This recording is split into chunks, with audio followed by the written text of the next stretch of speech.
Chères téléspectatrices, chers téléspectateurs de TV Liberté, c'est avec un peu de retard que je vous présente mes vœux pour cette année 2022. Un peu de retard parce que le président que vous me permettrez de qualifier de président sortant a multiplié des initiatives discutables, faisant en sorte que je n'ai pas pu me déplacer, me rendre dans les studios le 31 décembre, tout comme vous d'ailleurs, avez dû, pour la plupart, être gênés pour les fêtes familiales, que j'espère avoir été tout à fait excellentes, et pour tous les contacts classiques de fin d'année.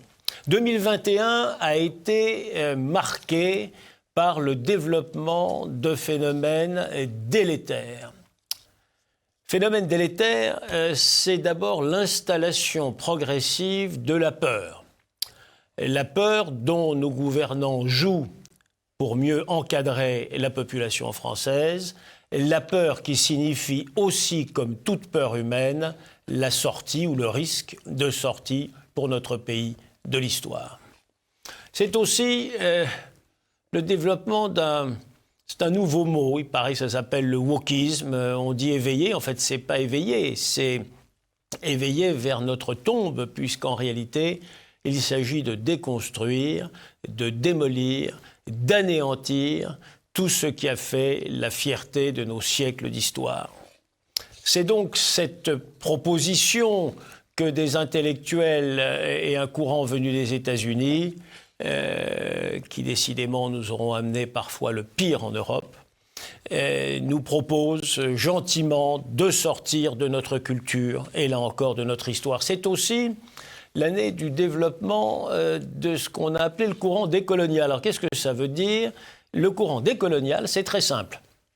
Vous êtes en Algérie et les politiques, les médias, l'éducation d'Algérie vous apprend que, au risque des morts et d'un héroïsme absolument incroyable, l'Algérie de haute lutte a conquis son indépendance en chassant 1 million de Français et en massacrant des dizaines de milliers de harkis au passage.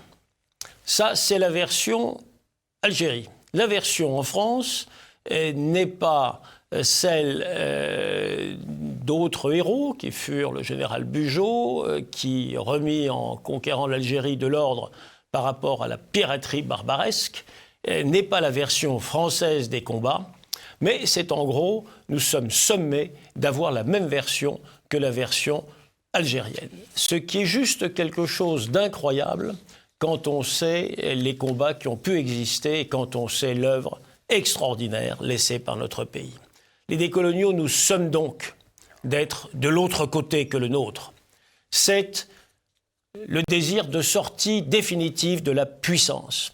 Et puis, c'est aussi une année qui, sous les autorités qui nous gouvernent encore, ont développé la dissolution mondialiste, la vente de nos entreprises à l'encan et à l'étranger, et ont ainsi accentué des phénomènes qui sont probablement parmi les plus graves, qui sont les phénomènes de perte de notre identité. Or, et c'est là l'essentiel des vœux que je voudrais former pour chacune et pour chacun, et pour nous tous, en tant qu'être collectif, en tant qu'être français, en tant qu'être de civilisation.